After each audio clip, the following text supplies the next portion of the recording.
Dajo, I guess it's Janae, and welcome back to my channel. And we are back over here on YouTube. I've been mostly on Twitch recently with the Ultimate Note rewatch reactions and so on. We did two reactions, well, read-alongs for Urha, and then when I was trying to post them over on YouTube, I realized I think I deleted or didn't save one of the read-alongs, and that kind of knocked some enthusiasm out of me, like the last bit of enthusiasm that I had. I think I'm coming to terms with the fact that I may need to halt the Urha read-alongs because I enjoy them, but at the same time, I find myself kind of like every single time before we do a read along, because of how emotionally intense Urha is, I find myself almost dreading doing the read alongs, and I don't like that. I don't want to feel that way when I'm doing read alongs. I really enjoy the read alongs, but just because of the nature of Urha and where I'm at in the series of the novel, um, I find that I can't help but think that more and more. So, with that in mind, I have kind of decided to step away from Urha, at least for now. I have all the novels here. I like the completionist in me and the fact that I live for these characters. I really do enjoy them. Um, I don't want to say like I'm stepping away from it permanently, but I'm trying to figure out what will be best for me so that I can still enjoy doing Urha and how I do it.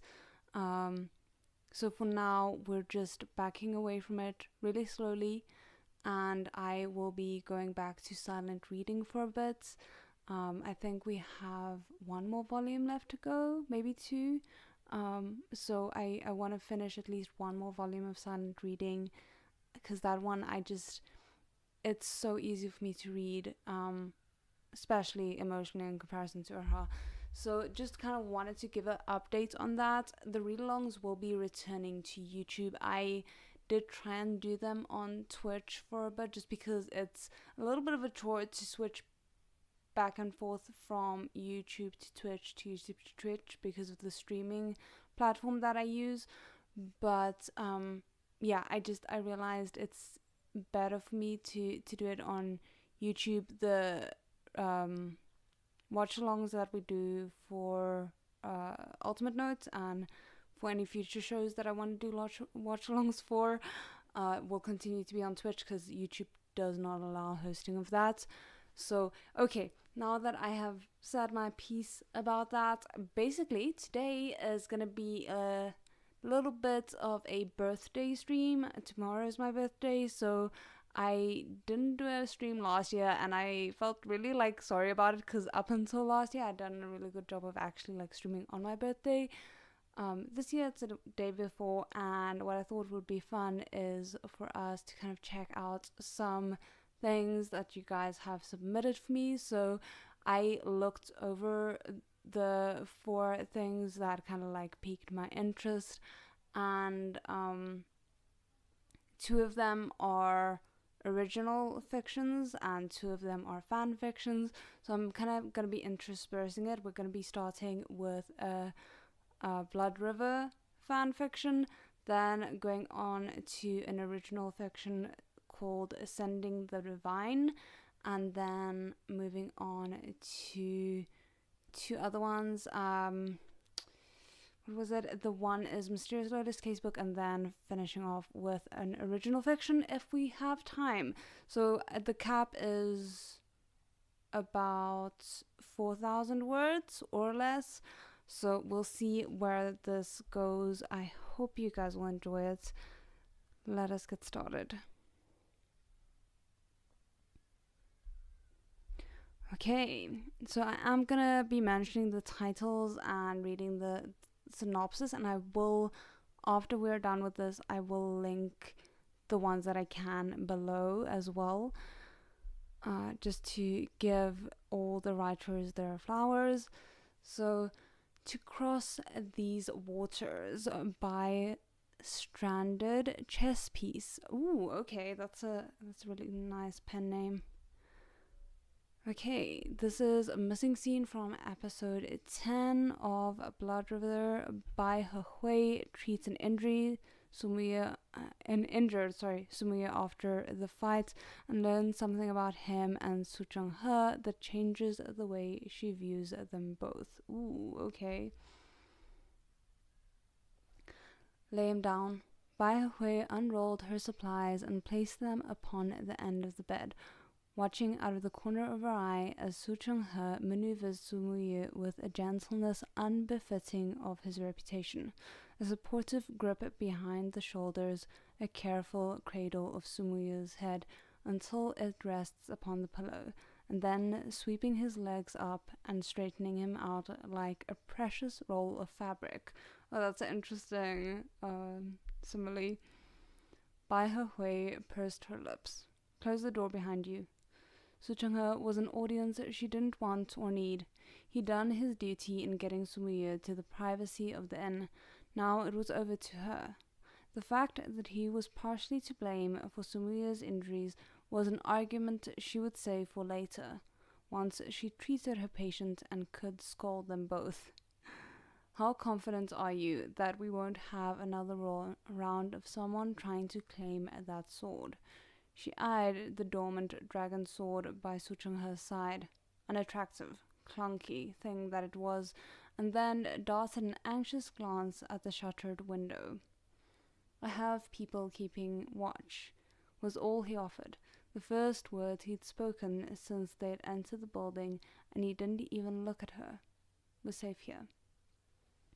She sent a handful of needles into various points on Sumiya's body, tempted to send one into Su Chang He out of spite. But the way he stiffened when Sumiya let out a groan stopped her. Bai He knew how to read a person's body. She knew how pain pinched the face, how anxiety sat in the shoulders, and how the rate of one's breathing could indicate a multitude of ailments, both physical and mental. Even those who wore deception like a second skin couldn't escape her eagle eye, and right now she caught the almost imperceptible flare of Su Chang He's nostrils, the fine lines at the corners of his mouth and eyes, the way his breaths caught for just a splinter of a second. He was worried, and all that worry was directed at the person lying motionlessly upon the bed. Feeling a messy knot gather in her throat, Bai He gathered herself before it could take hold. He'll be okay, she announced, and was clipped around the edges because she wasn't able to soften it in the wake of all that had happened. But I do need room to work. Would he take the hint? Even as she shouldered her way to Sumiya's head, Su Chang He didn't leave the room. Instead, he was a shadow that rounded the bed to take up a post on the opposite side, watching her intently as she manipulated the needles. As she took some out, sent more in, she felt every ounce of his gaze, and when Sumuya's back arched in pain, the other man threw a question regarding her competence that nearly had her launching across the bed to push him out the window. Because he wasn't her patriarch, and she didn't need his doubts and distractions. But she stopped herself, because his ineffable mask had slipped, and there was something horrible peeking out from underneath. Something in soft tones that made him look much more human than he had any right to be. Bai He shook her head, rattling her thoughts. Or maybe she was trying to rattle the image away. Carefully, she lifted Sumiya's wrist and felt his erratic pulse beneath her fingertips, read the beats and all that rested within and between them. Sumiya's lashes fluttered, but he didn't wake. Sweat lined his brow, and his already pale complexion was a few shades paler. His internal injuries will take time to heal, she reported, but they will heal with time and proper rest. Who out of the three of them was she most trying to reassure? She didn't miss the way Su Cheng-he's shoulders relaxed, just marginally, at the prognosis. Not the way he took Sumia's hand and squeezed tightly. I have to say this has been very well written so far, very easy to read. I suppose I'll be kind and grant you some time off, he said gently to the other man, and it was awful how gentle it was, because it was another strike against the idea of him being a monster. The idea which Bai Hui desperately wanted to cling to because it was easier that way. She tried to find something pointy to say, but Sumia's pulse noticeably smoothed beneath her fingers, and when she looked at his face, she noticed some of the pain lines smoothing themselves as well. Confused, she furrowed her brow and readjusted her grip. Misinterpreting, Su Cheng-he's anxiety returned. He released Sumia's hand. On guard. What is it? Bai Hui's frown deepened, and a realization came to her, but she didn't like it, so she battled it away. Sumia's pain lines reformed, and a small whimper fell from his lips. It hit Su Cheng-he as though it had barbs, as he hissed across the bed. Speak. Your face says you're concerned. Not one to be told what to do, Bai Hui glared at him.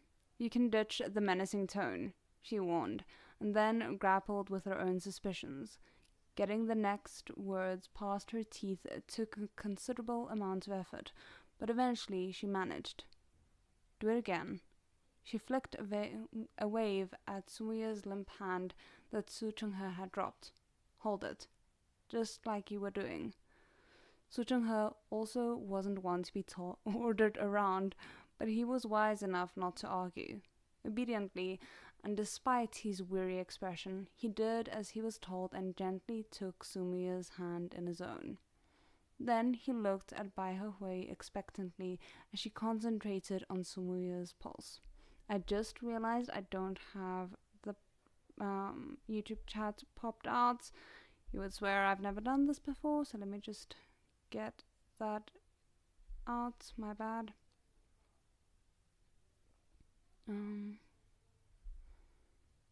Just want to make sure we're not having any troubles with spam or anything like that. Oh goodness.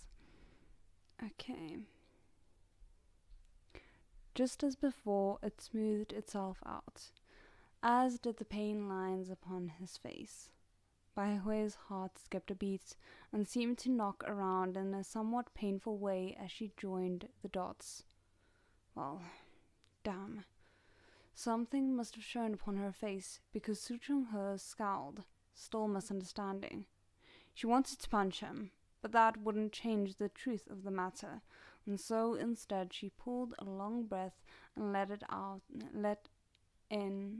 out a wobbly sigh, my bad, unsure whether to laugh or cry at her own foolishness. She prided herself on reading people. She really did. How on earth had she missed this? You're holding your tongue again. Su Cheng-he really needed to work on his tone. No wonder he rubbed people the wrong way. Bai Hui ignored him and studied Sumuye, now looking as though he rested peacefully after a hard day's work, rather than being gravely injured. Do you realize? She wanted to ask the unconscious man, because Su Muhye acted as though he was carved of stone, and she wasn't sure whether it was a deliberate act to protect himself or simply just him. He was smart, so it was possible that it hadn't slipped past him, but matters of the heart spelled vulnerability, and vulnerability didn't necessarily fit under his umbrella.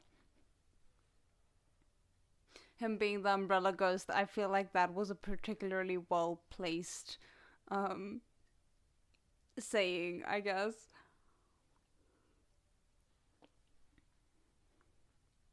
You're both idiots. was what eventually came out of her mouth. And she really didn't care that Su Chung-he glared so sharply it could have cut a lesser person. Resigning herself to defeat, she carefully removed the needles from Sumuye's body and packed them away alongside the many others. Su Chung-he let go of Sumuye's hand and folded his arms, punctuating his displeasure at her words. "No," she snapped, registering what he'd done, probably more harshly than necessary, but she would blame her clunking hearts. "Don't let go." He raised a brow. She rolled her eyes, done with talking and absolutely not in the mood for explanations, even she didn't want to hear. Perhaps words were overrated. She stormed around the end of the bed and grabbed Su Chung-he's hand, pried open his palm, placed Sumuye's hand within it, and then curled calloused fingers around it. It wasn't lost on her that Su Chung-he let her do it, probably too baffled by her fluster to stop her with a blade. "That," she threw at him, by way of explanation. "Just like that. Stay." She was breathing too quickly. Her shoulders were at her ears. Her ears were hot, and the warmth was finding its way to her cheeks. "He needs you." She hated that she could see the same need reflected in Su Chung-he, barely concealed. A moment of awkward silence passed, in which neither of them spoke. And then it was all too much. Bai Hui spun on her heel, and with one last look at her patient to assure herself she was doing the right thing, she swept through the room's partition and slammed it closed behind her hand enough to splinter. Only it didn't, because it was stronger than she was. She stood with her eyes closed, swaying on the spot and counting breaths. She was a woman of medicine. The concept of soulmates wasn't something she'd study, but she knew the stories of tangled hearts and red threads, blah blah blah. And despite not entirely buying into it, she couldn't deny what she'd just witnessed, that Su Chung-he could calm Sumuye's pulse with a single touch. Who could ever compete with that? Certainly not her. "Care to join me?" Bai Hui opened one eye and then the other. She blinked at the figure sitting at a low table, casually pouring 2 measures of wine. Her father, whom had recently crash-landed back into her life and embodied a whole other tangle of messy emotions she would need to unpack at some point, had quietly slipped into the room and made himself comfortable. Her legs moved before she'd considered whether it was a good idea.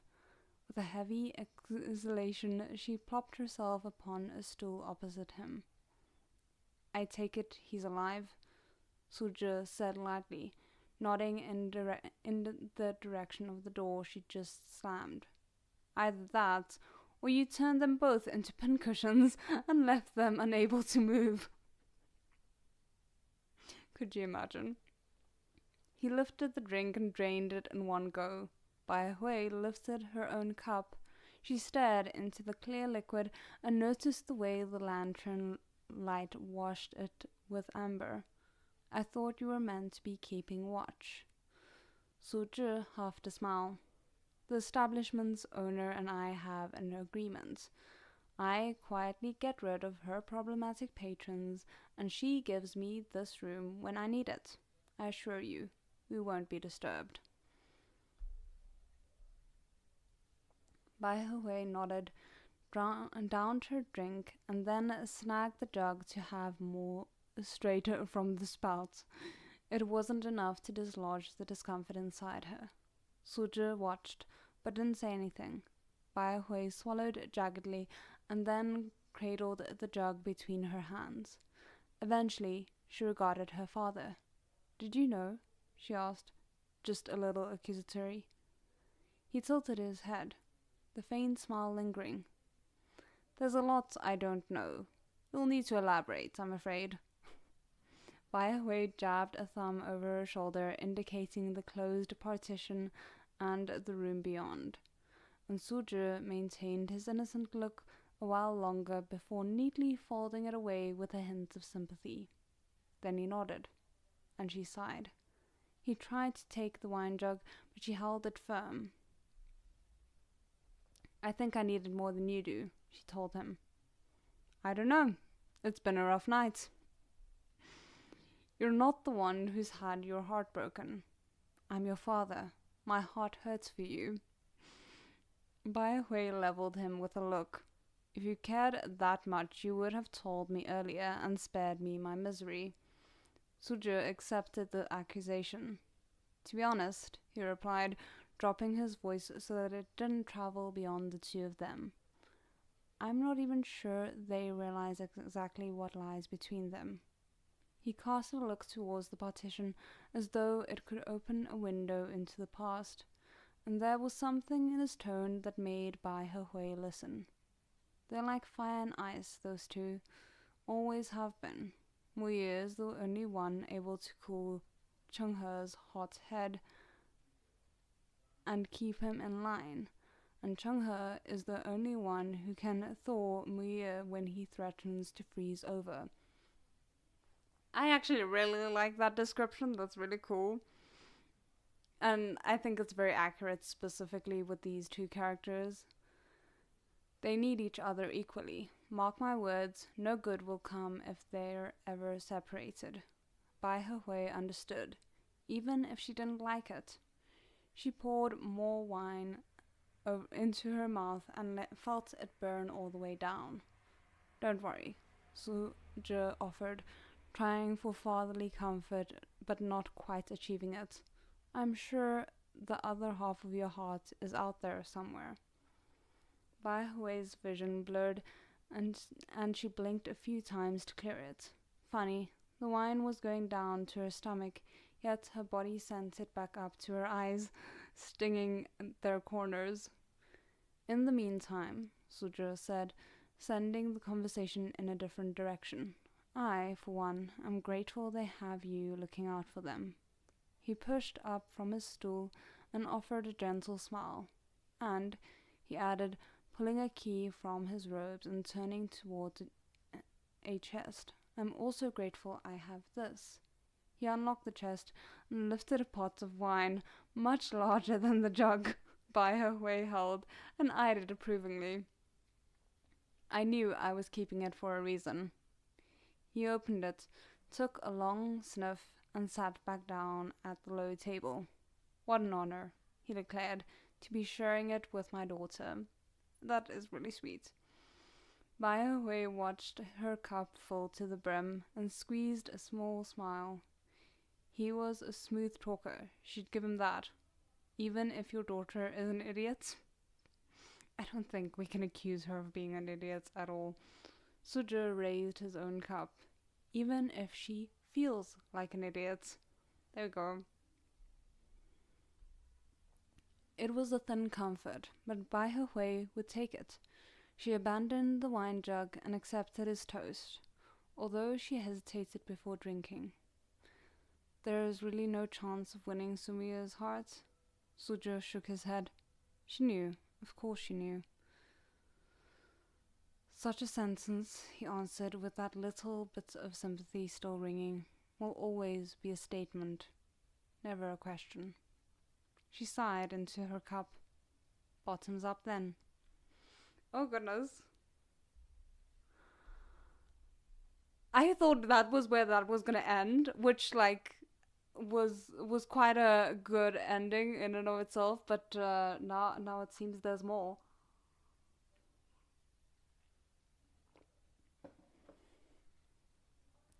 From the other side of the partition, Su Cheng-he could hear that Bai Hui was speaking with Suzhou, although he couldn't make out what they were saying.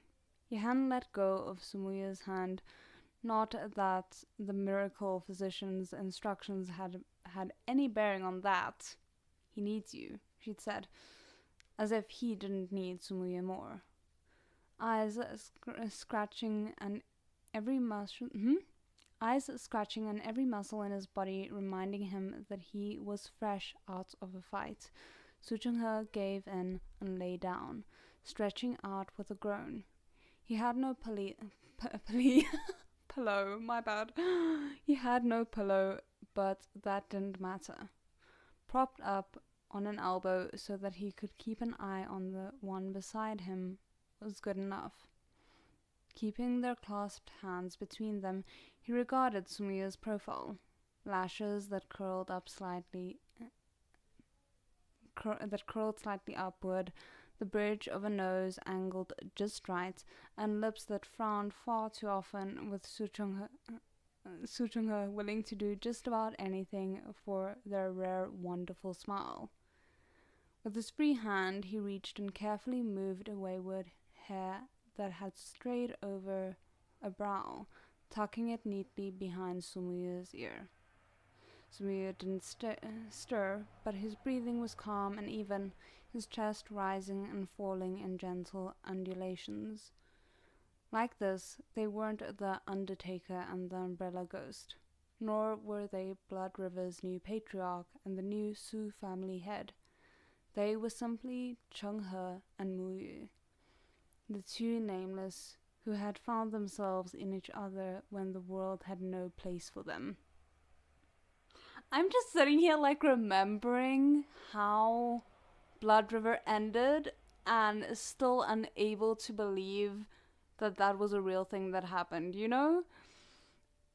It's kind of insane. Sometimes Suchungha wants to spill his feelings, pour them out at Sumiya's feet, and either have them kicked away or gathered and held tight. And he'd come close tonight when he'd offered Sumiya the mansion and had offered to come visit him once a year, as though that would be enough. His mouth had delivered the words even while his heart had screamed, and he'd wanted to crumple in relief when Sumiya had rejected the offer. He'd wanted to shamelessly pull the other man against him and hold him tight enough to break both their bones, and take back every word he'd said about putting distance between them. Even now, the space between them felt threatening, and Suchungha inched closer on the bed. He watched the rise and fall of Sumiya's chest, and without thinking laid a hand upon it to feel the soothing thump-thump against his palm. Things would get chaotic before they got better. There was more to do before they could truly be free, and the road wouldn't necessarily be kind to them. In Suchungha's mind, they would cross the road together or not at all. I love how it's also just like my brain immediately went to like crossing that river once they got to it, like the relationship river. Let's not go there yet. Oh goodness, I'm getting ahead of myself. And if Sumiya stumbled, he would carry them both. Do you realize? He thought, folding his elbow and lying so that his forehead rested against Sumiya's shoulder. For me, there is no other shore. There never had been. Suchungha drew in a deep breath as though he could absorb the moment. He waited a handful of heartbeats and then whispered, just loud enough for himself to hear, "For me, the other shore has always been right here." He closed his eyes. For me, the other shore has always been you. Okay. Every single time I think, okay, that's where we're ending it, the author gives me a little bit more. Okay, let's see. I'm nervous. Why am I nervous? Sometime later, when Baihui's chatter had given way to drunken snoring, and Suzhi was the only one still upright beyond the partition, Sumuye peeled open his eyes. He blinked at the unfamiliar ceiling, felt the ache of his injuries and the grogginess of Baihui's treatment, and the weight of his body resting heavily upon the bed. He took stock of everything, filed it away, and concluded that all was well. Then he turned his face towards a warmer, more welcome weight, one that rested alongside him, leaning against his shoulder with puffs of breath signaling sleep and a hand gripping his. Sumir closed his eyes again and drew a steady breath as though he could absorb the moment. In the dim light, the ghost of a smile brushed over his lips. For me too, he wanted to say, but he held it in for fear of waking Su Chunghe. Instead, he settled for inching just that little bit closer, and then he let himself drift back along the river of sleep, taking comfort in knowing that he wouldn't journey through his dreams alone. That was really beautifully written. That was great. I really love that. Oh, goodness. Okay. Let me quickly see if there is any comments that I need to check in on. Okay.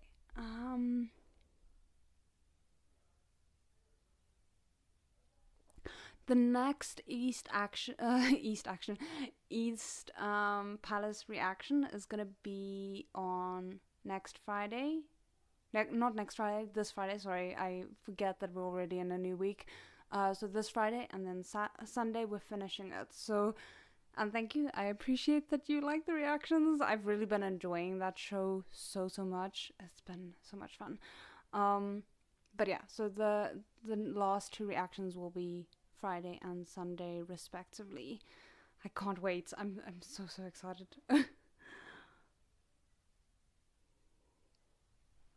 Okay. So we are on to one of the original fictions. This is Sending the Divine. Let me just quickly, because I have the synopsis open on a separate thing. So just for context sake, Sending the Divine is obviously an original Chinese novel by Nian Zhong, translated by Sky. And again, I will be leaving the links for everything in the description once the stream is done. So the synopsis reads, the demon lord Yin Zi has lived for several hundred years and was thoroughly tired of life. He planned to go to the legendary ghost tomb to find the vision flesh and turn it into a deadly poison to kill himself. In order to act low-key, he captured a rookie master as a cover. As a rare genius who only appeared once in a century, Shi Jingzhi's life was not long. He also wanted to go to the ghost tomb to find the vision flesh and make a divine medicine to live a little longer. In order to smoothly enter the tomb, he took on an innocent disciple to go along as a smokescreen. The two competitors faced each other, feeling very pleased in their hearts. Not bad. They had successfully deceived the other person. That sounds chaotic and very interesting, so I'm excited for this first chapter. I tried to check, it's a little bit hard because you can't copy this website's script, so there's no way for me to really check the length of this, but I think it should be short enough. I think we'll be fine for the 4,000 word cap. I hope. Let's see. Okay, chapter 1, chicken noodle soup. On a winter night in the barren mountains, snow had been falling all day, burying the mountain path completely.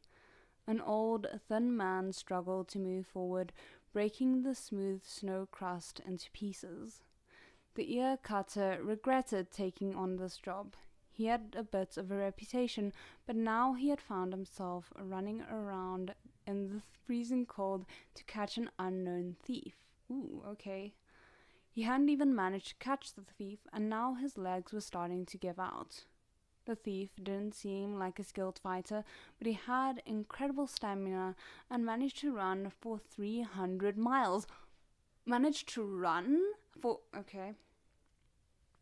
That has to be one of our mains, right? Because that seems insane. When they finally caught him, the ear cutter not only wanted to cut off his ear, but also wanted to peel off his face. Oh, that's fun.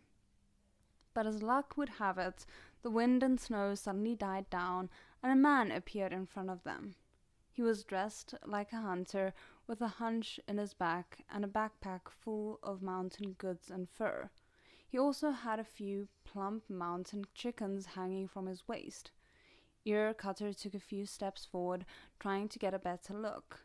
The hunter, who was wrapped in a coarse cloth covering half of his face, didn't look very old. His long hair was hastily combed and frozen into clumps by the snow. His ears were bright red, indicating a lack of inner strength. Ear Cutter was relieved and quickly moved behind the hunter. "Little brother, is there a store up ahead?"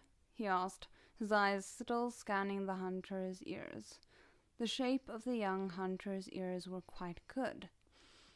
Okay, so what, this man has like an ear-cutting fetish? "There's an inn under the cliff over there," the young hunter replied calmly, his tone neither warm nor cold. "It's the only one in the mountain."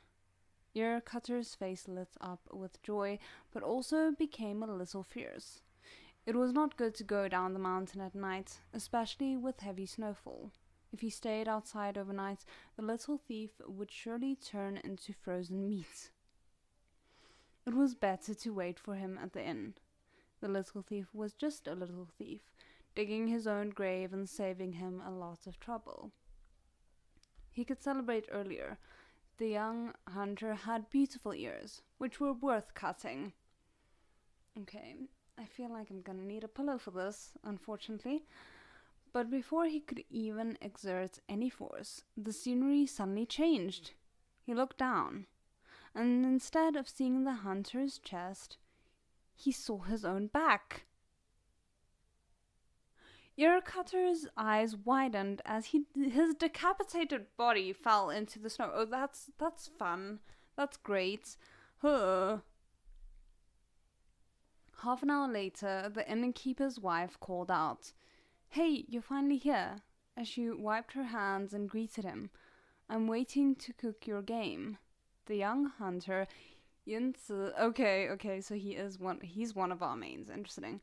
The young hunter, Yinzi, grinned and took the pheasant off of his waist. As she cooked the bird, the innkeeper's wife counted the money and said, "As usual, I'll pay extra for your hard work. It's freezing out here, and the soup is all I have to rely on." The boss lady's surname was Lee, and the villagers just called her Madam Lee. Madam Lee had lost her husband early on and had been running this old inn with her 2 children ever since. Her daughter had already married, and her son was working in town, leaving only her to run the shop. Fortunately, the inn was located in such a remote and impoverished area that even bandits rarely passed by.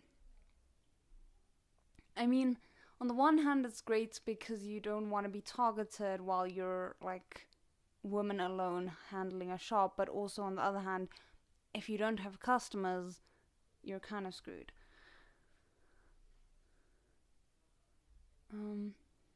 Madam Lee was also a robust woman with a booming voice that could be heard for miles around. Over the years, she had never encountered any trouble. Yanzi had tried the inn's food once before and quickly understood why the children had run away. How's she making a living if that's the case? Oh my goodness.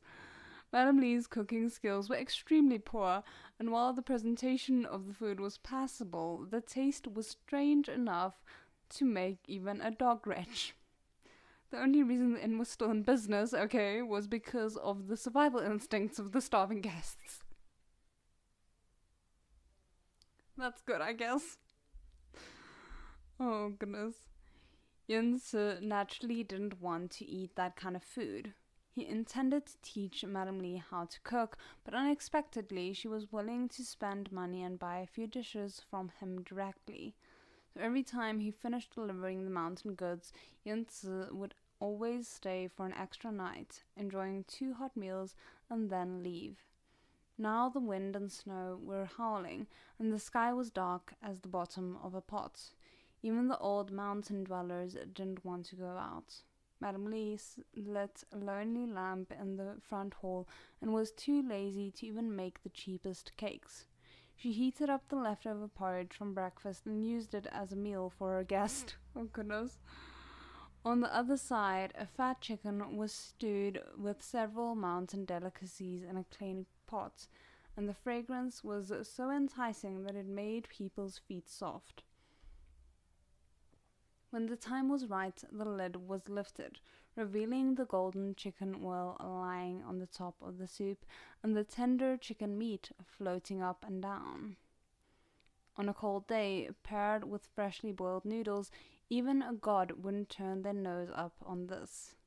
Just as the first bowl of noodles was ready, a creaking sound came from the front hall. A figure stumbled into the room, barely visible in the dim light.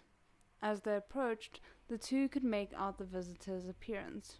Dressed like a wandering doctor, with a mask covering their lower face, their clothes covered in mud and torn, and only one boot remaining on their feet.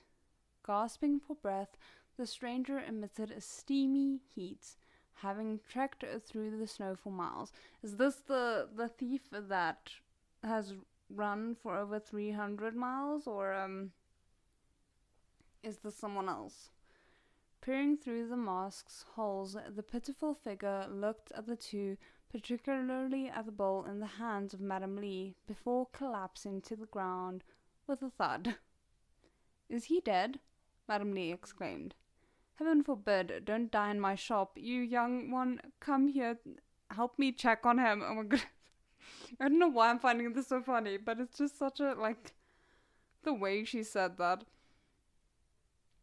Regretfully, Jens put down his spoon. "All right, bring a basin of warm water."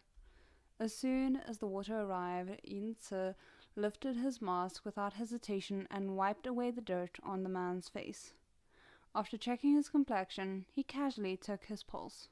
Exhausted, dehydrated, and starving, he concluded. However, Madame Lee didn't respond. She stared fixedly at the man's face, almost stepping into the water basin. It was because this unexpected guest was unusually handsome. Okay, that must mean he's the second male lead, right? He looked like he was under 30, with no feminine features but extremely beautiful, to the point where his features had a hint of the supernatural. Even though Jens was used to seeing beautiful people, he was still taken aback for a moment. Madame Lee was even more shocked. In this remote and desolate place, she had hardly seen any handsome young men. This man's appearance was simply too much for her, and her admiration turned into fear. "Grandpa Fox Immortal." Interesting. Madame Lee's voice became sharp. Without a chance to interject, Jens watched as the woman gritted her teeth and filled a bowl with leftover porridge, gesturing for him to feed it to the man. Considering it an offering, muttered Madame Lee, rubbing her palms together quietly. Jens had only ever read about shape-shifting fox immortals in books, and seeing Madame Lee nervously fidgeting, he didn't bother explaining further. He took the bowl of porridge that not even a dog would eat, and, with a heart of stone, scooped a spoonful and poked it towards the man's mouth. He had eaten it before, and it wouldn't kill anyone anyway. The standard is in hell. Unfortunately, the fox immortal grandpa was quite discerning. The man weakly gagged twice, turning his head away, and clenched his teeth tightly. Madame Lee, seeing the offering being rejected on the spot, immediately became angry. "Forget it. Drag this fox out. Just don't let him die in my house." As one of the unruly villagers raised in the mountains and rivers, Madame Lee's respect for the immortal world was clearly limited. I would say almost non-existent. But maybe that's just me. Jens delicately pointed out the key point. "I saw his money pouch. He should be able to afford a few nights' lodging." That's the way to do it. Although Madame Lee had a hard heart, she still believed in saving money for her children and couldn't bring herself to commit murder and robbery. But when she heard there was profit to be made, her nameless anger dissipated in an instant. Oh my, Mr. Fox Immortal's clothes are so wet, he must be feeling uncomfortable. My son has a few old clothes in the back room. You can use them to wipe him down and change his clothes. Yinzi naturally smiled and agreed. I don't know why, but I didn't expect Yinzi to be the kind to be like, yeah, sure, I'll play, like, maid over here and get this man dressed for you. While Madame Lee went to get the clothes, Yinzi stripped the man and wrapped him in a dry animal skin. With a few quick movements, he thoroughly examined the man's belongings. On the signboard of the itinerant,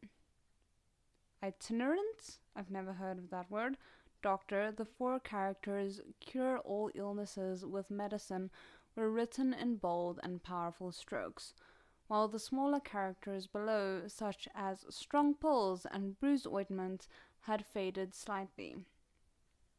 The medicine box was old and worn, and Yinzi sniffed each bottle one by one, only to find that they were all ordinary medicines without a single bottle of poison. Oh goodness. The Bell and the Mortimer were placed together, showing obvious signs of wear and tear, indicating that they had been used for a long time. In addition, there was only a money pouch left containing 5 strings of coins with a few pieces of broken silver tightly wrapped in the middle. Yinzi couldn't even find a self-defense dagger, let alone any weapons. The only thing he found was a small knife used for cutting medicine, with a blade that was bent. It was strange. The man had been running through the snow all night, with thin ice forming on his clothes, but there was not a single patch of frostbite on his skin. He must be a martial arts expert. Oh, interesting, okay. Yinzi also recognized the ear cutter he had killed earlier, Chen Chu, one of the powerful killers of the Red Hooked sect, who specialized in killing the enemies of the sect. These 2 figures braved the blizzard and ascended the mountain, surely not just for a leisurely stroll. In recent months, a ghost tomb containing treasures had been unearthed, causing a great stir in the martial world. The Red Hook sect was, after all, the top demonic sect and was currently preoccupied with the tomb, unlikely to have any issues with an unknown figure in the martial world. Okay, trying to keep track of it. Even if one of their elders had run off with a male lover, they wouldn't use a butcher's knife to kill a chicken. While Yinzi was lost in thought, the man caught his breath and slowly opened his eyes. A pair of beautiful phoenix eyes with upturned corners, clear amber pupils, and a hint of fox-like charm. However, his gaze was vacant, and his eerie aura suddenly dissipated. Yinzi was still puzzled, so he continued to play the Good Samaritan. He brought over a bowl of chicken soup noodles and offered a spoonful of hot soup to the guest. "You must be cold. Have some hot soup." Perhaps it was hunger that made the man gulp down the hot soup, and suddenly his eyes cleared and then burned as he stared at the bowl. Yinzi fed him the soup and noodles, watching as his complexion became rosy. As Madame Lee approached with clothes in hand, she was once again dazzled by Yinzi's beauty, not by the other guy's beauty. Am I understanding that right? Dazzled by Yinzi's beauty and accidentally knocked over the lamp. Yinzi quickly blocked the lamp oil and pretended to take a gasp in pain, saying, Your clean clothes are here. Can you dress yourself?" The man nodded and looked at the burn on Yinzi's hand. Yinzi took the opportunity to point at Madame Lee and said, "I'll go rest first. She is the owner of the inn. You can discuss the meal and room fees with her." With the mountain pass blocked by heavy snow, a man couldn't run away anytime soon. Yinzi was just a hunter who had never seen the world, so if he rushed to talk, it would only seem suspicious. Madame Lee was familiar with his habits, and the bathtub in the guest room was already prepared, with steam rising from the water. I was about to be like, okay, but him bathing right after the extreme cold exposure may not be a good idea, but then I realized, number one, he doesn't have frostbite, and number two, the bath is probably for Yinzi, not for this unnamed hunter. Wait, no, he's not the unnamed hunter, he's the medic? Something like that?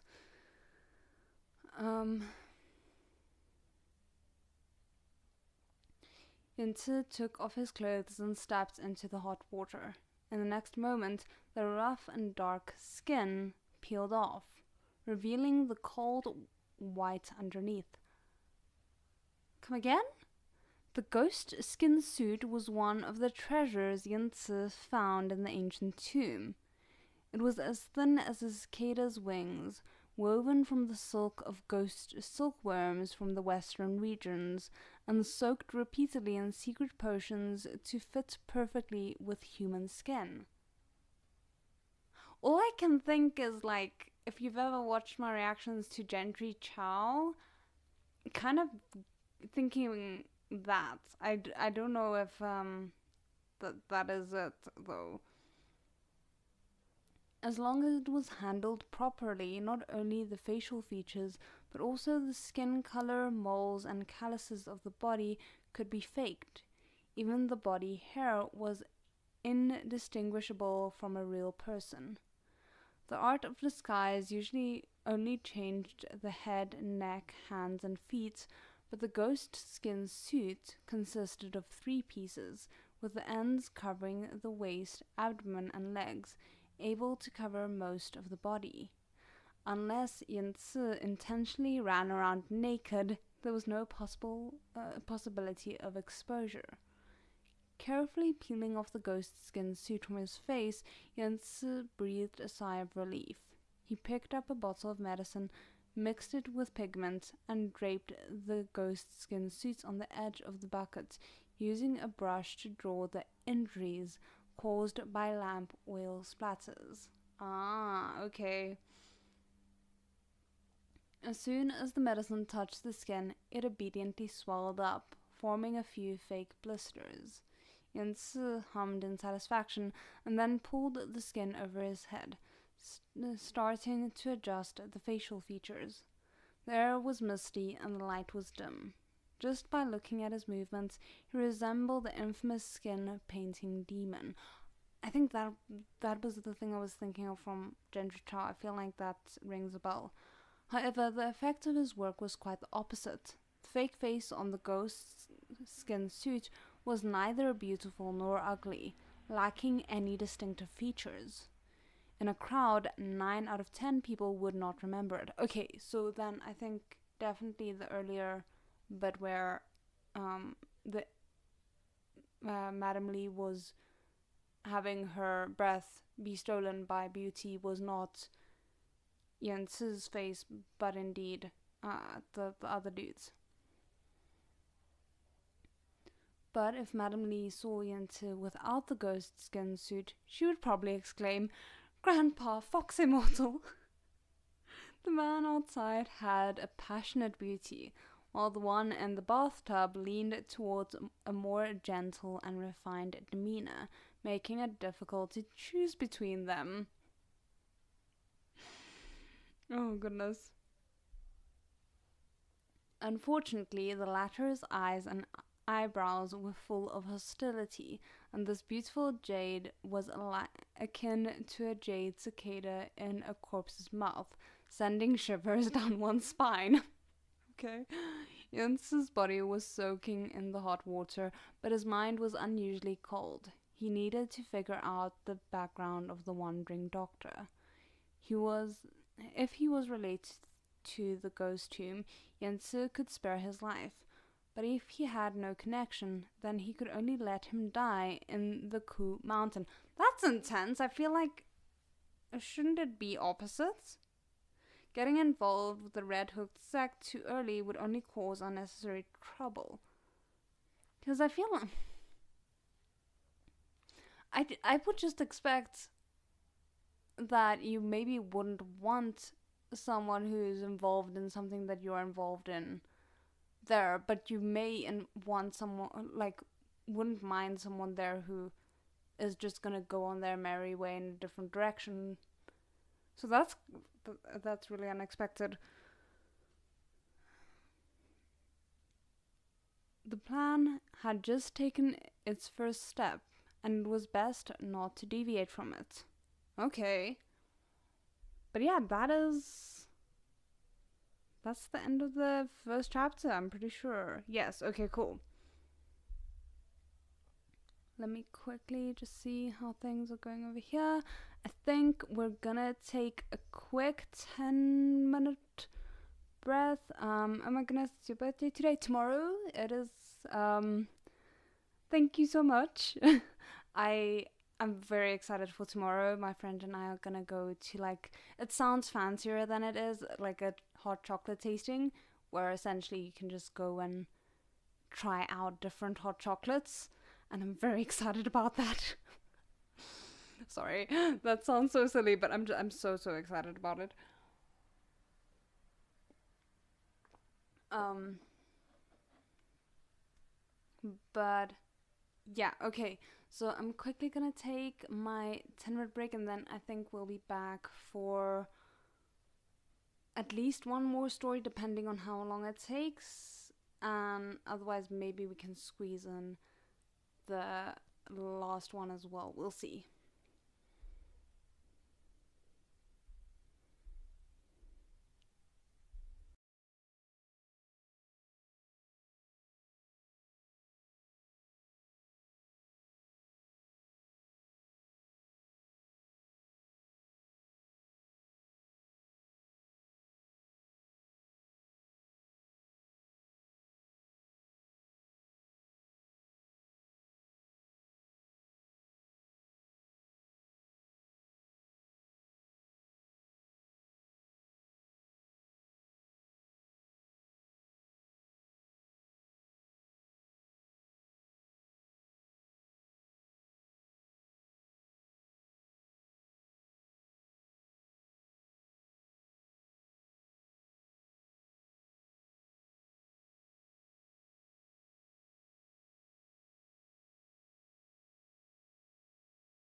Okay, we are back. I hope the audio is still okay.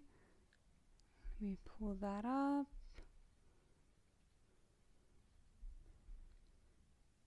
Okay, so if you couldn't tell up until this point, everything we're checking out today is BL as per my usual reading preferences with read-alongs.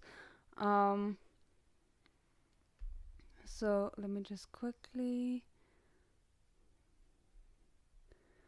Okay. So this is, sorry, my bad.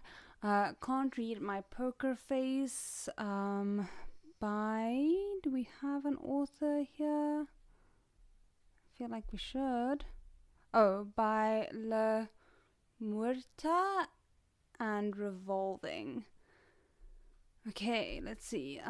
Li Linhua finds a super topic on Weibo claiming that he's in a secret relationship with fellow actor Li Feisheng, a relationship so secret that even Li Linhua didn't know about it until now. It's impossible. It's ridiculous. He and Li Feisheng aren't even friends. The fact that he can't stop obsessively scrolling through the super topic is another matter altogether. And this is kind of why I decided to pick this one out of the submissions, is because inspired by I Ship My Rival X Me, but does not fully follow the novel storyline. So I did, way back when, I cannot even remember, I did a read-along for the manhwa I Ship My Rival X Me, and I really enjoyed it, and I obviously love Mysterious Lotus Casebook, so this one seemed like it could be fun. Let us get into it. This sorry, this is a longer story, so I'm only going to be reading probably the first chapter, but I think from what I remember the first chapter is quite a bit shorter, so we'll see if the first and second chapter together is long enough, or if it's too long I'll just do the first chapter, but I may do 2 chapters with this one just to even things out. We'll see. Chapter 1. Hot new drama. Is casting rivals in the same show a mistake? Dihua SZD, I don't know what that stands for. Dihua Super Topic Fei Fei and Hua Hua are finally doing a drama together. I could cry. Hashtag Xiang Long Feng Yuan Zhuan. Okay, interesting. Alone in his dark apartment, Li Linhua was hunched over his laptop, the video that is playing on his screen reflected in the lenses of his glasses. His eyes are burning from being glued to the screen for hours, even though it's already set to the lowest brightness setting. I feel weirdly called out right now because I have spent way too many nights with my lights off, still busy reading things on my phone, even though I know I could just put on my lights and save my eyes a bunch. He needs a drink of water. He needs to get up and pee. He should probably turn on the lights instead of sitting in the dark. But the irrational fear that someone is going to be able to see what he's doing even though the curtains are drawn makes destroying his eyesight seem like the better option. Oh my goodness, okay. If I felt called out before, it's nothing on right now. He should probably just go and sleep instead of checking the Weibo super topic to see if there's anything new, or he'll have puffy eyes tomorrow. Or rather, in a few hours. And the makeup person is going to nag at him for making her job more difficult and trying to guilt him into buying under-eye masks from her. He probably shouldn't let Billy autoplay another fan vid of him and Li Feisheng as their characters from 2 different movies, edited to make them seem like they're looking over at each other. Oh, okay, interesting. It's been 2 weeks since Li Linhua found the Dihua super topic on Weibo. He'd clicked on it out of curiosity, because even though he and Di Fei-sheng had both been in the entertainment business for 10 years, he couldn't imagine how they could be linked together. And clearly, his imagination just wasn't as active as all the people online. There were award shows they'd both attended, interviews where they'd been asked about their ideal type, and they'd apparently both given answers that sort of matched each other, and even a variety program that they'd been on 10 years ago when they were fresh-faced newbies, except that Li Lianhua hadn't changed his name to his current stage name yet. Li Lianhua had mellowed over the years, but back then he'd been very competitive, and he'd ended up winning the game on the variety show and dunking Di Fei-sheng in a tank of water. Okay. According to a certain faction of the fans, that had been the start of their clandestine relationship, a relationship so secret that even Li Lianhua didn't know about it until now. It had also triggered a fan war between their fan support groups, and now that Li Lianhua knew about. Somehow, their fans are always snipping at each other on Weibo, spreading rumors that they were competing with each other for roles and endorsement deals. Now, for the first time in their careers, Li Lianhua and Di Fei-sheng are going to be working on a project together. Xianglong Feng Yun Juan, a drama series based on a very popular wuxia web novel, my bad. They are not the leads. Those roles have gone to the Xiao Xianruo, a couple of hot things from two popular idol groups. Instead, Li Lianhua and Di Fei-sheng are playing the Xishongs of the respective leads, two elder disciples from rival sects who end up falling in love with the same woman. Okay, I think I'm following. There had been more fan war drama after the casting announcement, but the role was just too good to pass up, and even though Li Lianhua has barely had any interaction with Di Fei-sheng at the moment, it has definitely added fuel to the shipping flames as well. The idea of him and Di Fei-sheng being an item is ridiculous and impossible, but Li Lianhua has gone from idly scrolling through out of a mixture of curiosity and incredulity to sitting in front of his laptop in his pajamas at 3 a.m. watching grainy paparazzi videos of that one time that he and Di Fei-sheng apparently went to the same restaurant and left 10 minutes apart from each other. Oh my goodness, okay.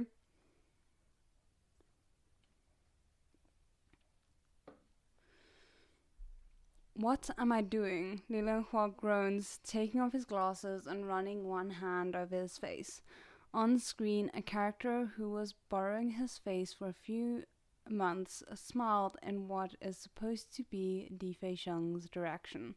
I kind of like that description of like a character that borrows an actor's face for its portrayal. Interesting. Fast forward a couple of weeks and Li Lianhua is better rested if not fascinated. Okay. Shooting has been going smoothly, cast synergy isn't bad, and sinking himself into Yuan He-yue's skin hasn't been too difficult. He's a doting Xishong with high ideals and a spine of steel despite his gentle temperament and years-long love of Shimei Yuan Xiaoling. It helps that the spunky and surprisingly tough Xiaoling is played by Su Xiaoyong, an actress Li Lianhua has worked with before, though not so closely. They get along well, and every little bit of familiarity helps when playing with such a long and close association between two characters. But today, they're filming the first real confrontation between Yuan He-yue and Di Fei-sheng's Feng Baiyang. Feng Baiyang is high-handed and stoic, cold facade hiding a warm heart that melts from a single act of kindness from Yuan Xiaoling. Yuan Hai sect and Bei Feng sect have 100 years of rivalry between them, the star-crossed leads dragging their assorted group of Shishongmei down the path of adventure with plenty of personal foibles along the way. Not familiar with that word. Sorry. Li Lianhua can't say he's not nervous without lying, but he's trying to be rational about it. They've mostly shot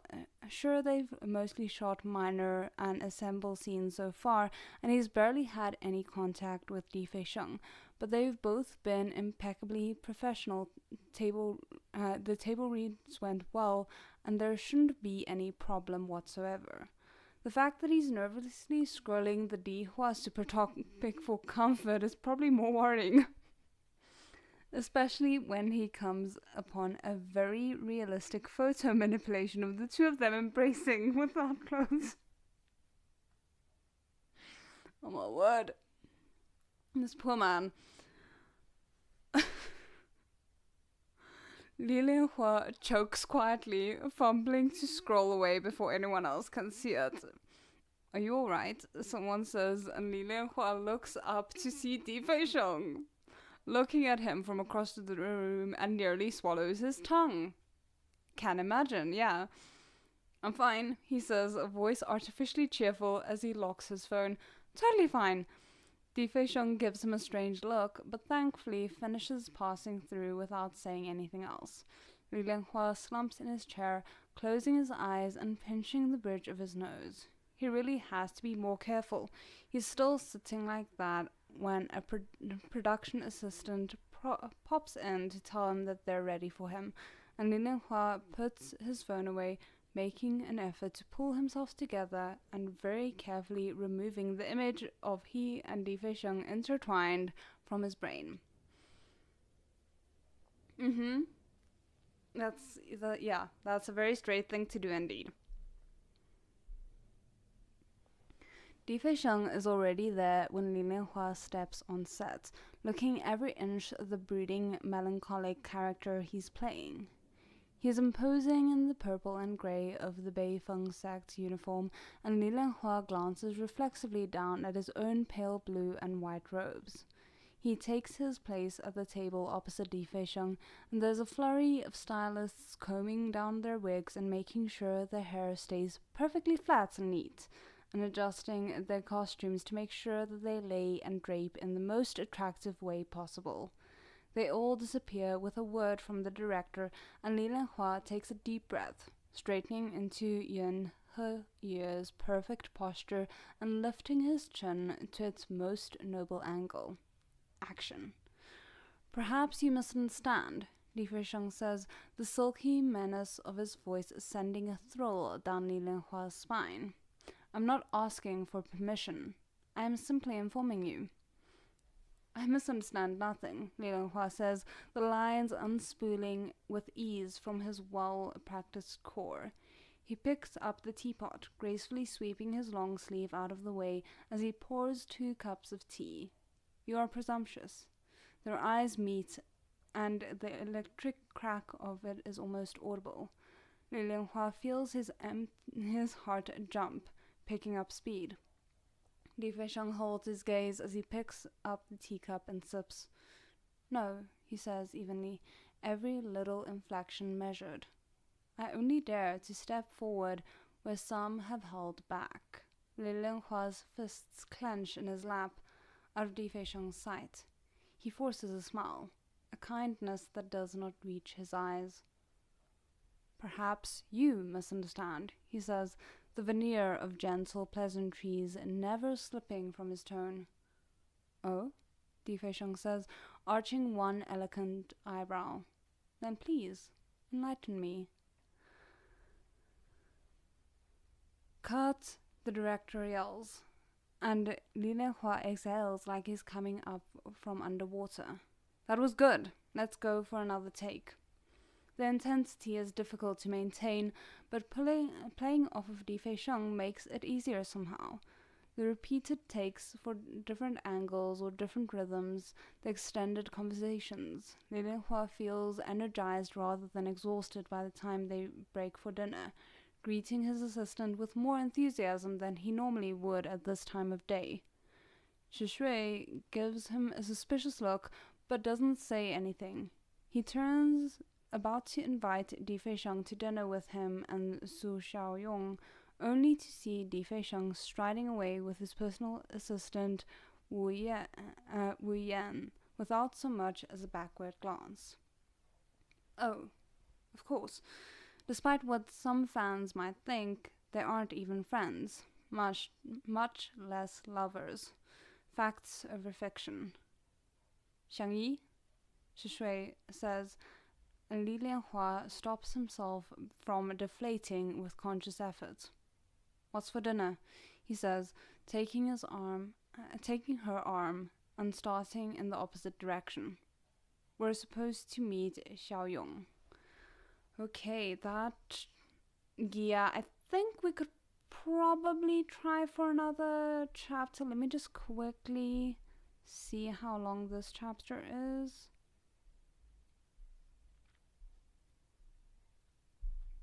Yeah, I think another chapter should be fine. Okay. Chapter 2. Shocking! A TV star's secret relationship. I doubt it, but sure.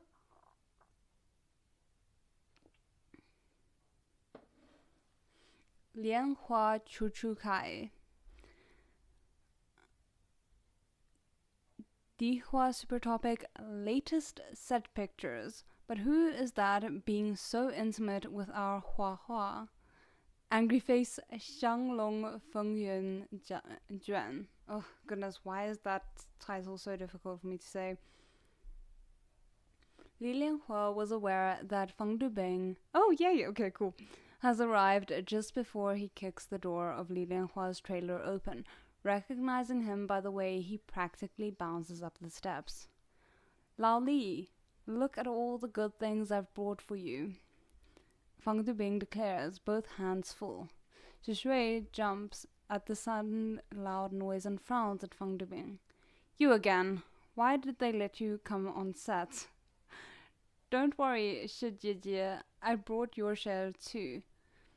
Feng Dubing tells her with a blithe grin as he dumps plastic bags heavy with takeaway containers and a cardboard tray with 4 cups of milk tea on the only table in the tiny trailer, vying for space with Shishui's laptop. And of course, they let me in. After all, I work for our superstar Li Lianhua too. Li Lianhua snorted loudly and Shishui lets out a high skeptical Even if we could afford to keep a Feng Gongzi on our payroll, what exactly is that you do? She asks. I'm Lao Li's social media manager, making sure people aren't bad-mouthing him and spreading false information about him, Feng Dubing says.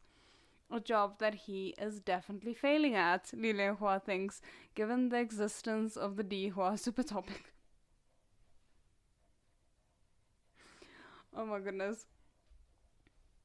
I know both of you are basically on 2G internet, but with me on board, you can be sure that you're up to date with what the internet is saying about Li Lianhua, as well as who you need to keep an eye out for. Feng Dubing continues, unpacking the food he brought. For example, that Di Fei-sheng. Li Lianhua nearly spits out the mouthful of milk tea he just took. Feng Dubing grabs a few pieces of tissue paper for him to wipe his mouth, fussing over him, but Li Lianhua waves him away. Are you alright? Drink slowly, Feng Dubing scolds. What were you saying about Di Fei-sheng? Shishui asks. For one terrifying moment, Li Lianhua thinks Feng Dubing is going to tell Shishui about the Dihua shippers, and Li Lianhua wonders if he can get them to forget all of this if he pretends that he's choking on the boba. Oh my goodness. He said Lao Li's last drama was rubbish, the nerve of him, because it wasn't, and anyway, someone like him knows nothing about acting, Fang Dubing declares. To be honest, Li Linhua doesn't think it was his best work either, but given how Di Feixiang seems allergic to speaking to the press and gives terse answers only relating to his project at interviews, he doubts that Di Feixiang really said anything about his drama, and whatever he did say was probably twisted by fans or the media. I appreciate him giving Di Feixiang the benefit of the doubt. As for Di Feixiang's acting skills, he tends to get cast in testosterone nightmare action flicks or cop dramas as a mafia boss, and this is the first time he's doing a period costume drama. Some fans of the novel were unhappy about Di Feixiang being cast as a character who required a bit more nuance, but Li Lianhua has watched enough clips of Di Feixiang from the fanvids to know that Di Feixiang is capable of making a stereotypical one-dimensional bad guy somehow seem more complex than was probably written in the script. And his scenes with Li Lianhua so far have made Li Lianhua feel more enthusiastic about his job than he's been in ages. Ooh, I kind of like that. Di Feixiang isn't that sort of person, and his acting is actually really good, Li Lianhua says. You're too nice, Lao Li, Fang Debing says dismissively. Thankfully, someone comes to knock on the door, calling Li Lianhua to stand by on set for filming. But you haven't eaten anything, Fang Dubing protests, hurriedly packing a few things back in one of the plastic bags so that he can bring it with them. I stood in the queue for a really long time for the honey red bean pastries. I know you like sweet things. Li Lianhua frowns and narrows his eyes at Fang Dubing as they leave the trailer. All right, what do you want now? Huh? What do you mean? Fang Dubing asks, suddenly wide-eyed and innocent. It's fortunate that the kid never had any aspirations to be an actor, Li Lianhua thinks. Ouch. Why else would you have bought so much food for me today? Can't I just feel like doing something nice for you?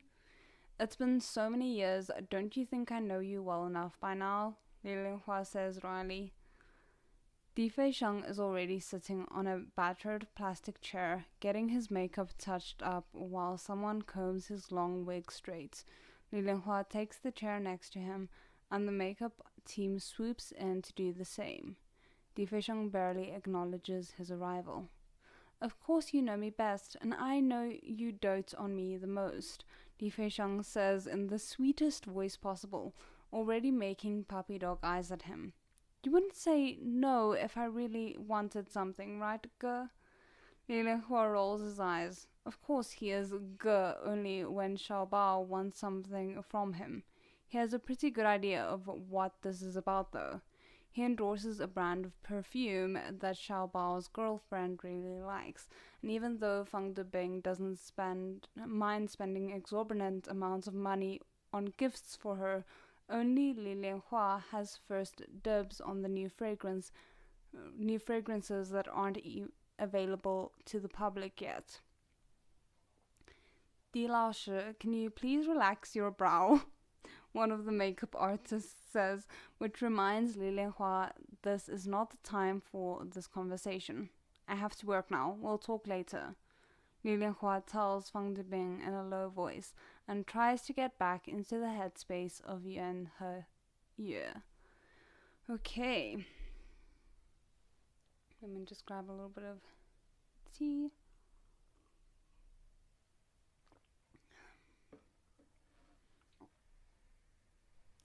Today is a fight scene in which Yuan He and Feng Baiyang start clashing against one another but end up fighting together against enemy forces. Li Lianhua is an old hand at these by now, less enthralled with them than he was when he was younger, but he has to admit he's interested in seeing how Di Feixiong performs. He took to it quite easily in training, but training and filming aren't always the same. Shishong, don't! Su Xiaoyong cries as Li Linhua leaps into a graceful flip, sword slashing down against Di Feixiong's Dao. Stay out of this, Di Feixiong snarls, face so dark that Li Linhua almost cringes back for real. Don't speak to her like that, he says instead, keeping his head and following the fight choreography, spinning away to land at Su Xiaoyong's side, sword at the ready. Di Feixiong scowls, lowering his Dao, unwilling to attack when Su Xiaoyong is in the picture. Cut. All right, reset, the director calls. Feng Baiyang, dial it back a little. Di Feixiong nods, stalking back to his starting mark while stylists and stunt coordinators dart around to check his harness and comb his wig back into place. Thank you. Fang Dubing doesn't stop his pestering either, plying Li Linhua with cool drinks and snacks between takes and even fanning him until Li Linhua swats him away. But grr, he whines, eyes huge and wounded. Li Linhua pats his face and hisses, "Go away, you're embarrassing me," into his ear. But yes, fine, I'll do it, Li Linhua says, because he does like Zhao Ling, and also it will get Xiao Bao out of his hair. Oh goodness. You're the best. I'll go wait in the trailer. Fang Dubing sings songs, practically skipping away. Li Lianhua shakes his head and sighs, but doesn't try to hide his fondness. Xiao Bao is a good kid, usually. Still, having him offset helps his concentration, and apparently Di Feixiong's too. The kinks in the choreography smooth out until they're leaping and whirling around one another like they've been doing it for years instead of weeks, the clang of weapons almost harmonious. It reminds Li Linhua of the early days of his career, when doing this was exhilarating rather than ordinary. By the time they get a break from the wires, while Su Xiaoyong gets geared up for her part in the fight against the evil interlopers, Li Linhua can't seem to stop smiling. That's actually really sweet. You're in a good mood, Di Feixiong observes, while the stylist carefully pats sweat from his hairline. Oh, well, Li Linhua says, groping for a reason that wasn't "we're a good match" or something equally corny. Xiao Bao is visiting. He settles on, remembering last second that he's not supposed to call Xiao Bao his nephew in public. Li Linhua's family background is a bit complicated, and his fans prefer to pretend that his adopted older brother doesn't exist. Honestly, most of the time so does Li Linhua. It's not Xiao Bao's fault his dad sucks. The shade is appreciated. Xiao Bao, Di Feixiong repeats, eyebrows furrowing. Oh, sorry, his name is Fang Dubing. I'm just so used to calling him that. He was here earlier, but I thought he was distracting, so I sent him off. I see, Di Feixiong says, turning away, and doesn't say another word until they're called back on set. Oh goodness. That dampens Li Lianhua's mood a little bit, but only a little since it doesn't seem to affect their newfound synergy. By the time they're filming the climactic scene with the three of them in formation back to back, Li Lianhua's flying high again, reminded of the sheer joy of doing this job well. Su Xiaoyong gives him a high five when the director calls cuts, and even Di Feixiong seems to be smiling a little when they wrap for lunch. You can come with me, he tells Su Xiaoyong, letting her take him by the arm. Xiao Bao bought so much food, I'll never be able to finish it all. So thoughtful, Su Xiaoyong says, teasing. He's spoiling you. He's a menace is what he is, Shishui says, popping up out of nowhere, and it's only Su Xiaoyong's hold on Li Lianhua's arm that keeps him from tripping. Thank you. And also, good to see you. I feel like I haven't seen you in chat for a while, but that is also because I haven't been live streaming on YouTube for a while. So, very good to see you again.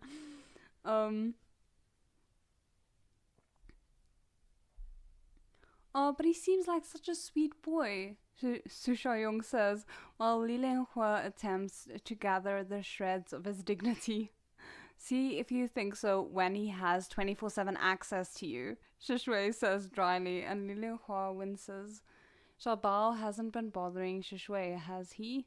Not that Shi Shui can't handle herself. She's one of the most efficient people Li Lianhua's ever known, and a godsend in this business. Li Feisheng sweeps past with Wu Yan, and Li Lianhua's eyes linger on his broad back for a moment. He's much lighter on his feet than expected for a man of his size.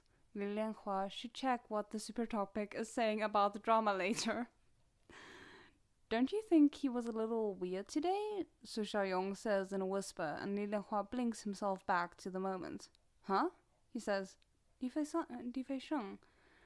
Su Xiaoyong says, leaning towards him conspiratorially. He was all intense earlier. Well, it was an intense scene, Li Lianhua says, feeling strangely defensive of Di Feisheng. No, I know, Su Xiaoyong says, waving a hand. He did fine, but his vibe was weird, you know? I didn't notice, Li Lianhua says, but maybe he's been distracted by Xiaobao. He thought they'd been doing well. It's fine, Su Xiaoyong says. I'm sure the scene looks great. I just thought he was upset about something for a second. Huh? Li Lianhua says again. What in the world could Li Feisheng have to be mad about? That was very fun. I think we're gonna cut off here. I feel like that's fair. I'm not sure if it's 4,000 words, but it's at least a little bit more than just the one chapter alone would have been. And now we are... Let me just quickly check. Oh my goodness! Thank you so much! You are one of my OG reaction channels, even though the shows I watch have changed. I really appreciate the time spent watching A Word of Honor with you back in the day. Thank you so much. Oh goodness, yeah, because I remember you were one of the first people who commented on that. Yeah, it's kind of insane to think how long it's been. I think, has it really been yes, it would have had to have been 6 years since I started my channel, because I started in 2020. Thank you so much. Yeah, that is insane to think about. Oh my word. That just makes me so happy though. Thank you so much. Oh, okay. I'm really bad at handling these kinds of moments, but yeah, thank you. Okay, on to the last one.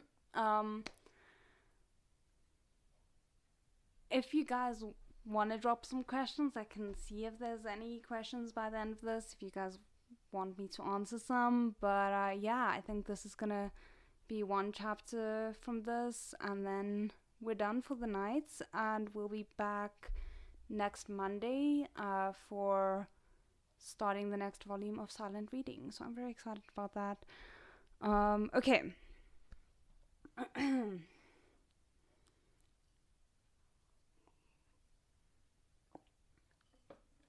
This is If Dancers Have Spirits. It seems like it's an original work. There we go. By Little Lemon writes. Summary. Park Hyungjun gives up his ASMR reading of ghost stories in pursuit of his dream of becoming an idol. But he never imagined the two facets of his life would quite literally crash together in a mysterious encounter with a person the night before a life-changing audition. Secrets about a past that should have stayed buried rise to the surface and reveal that there's more to the K-pop industry than he ever could have imagined. Interesting. Sounds kind of morbid. Potentially, it depends. Okay. Chapter 1, Music. I do actually have a question. Okay, sorry, we'll check the questions after. My bad. I just automatically started reading. Okay, I will check that afterwards. She heard the music curling eerily around her. A dark voice whispered. It hissed in her ear, clouding her mind. Nails scratched against black foam.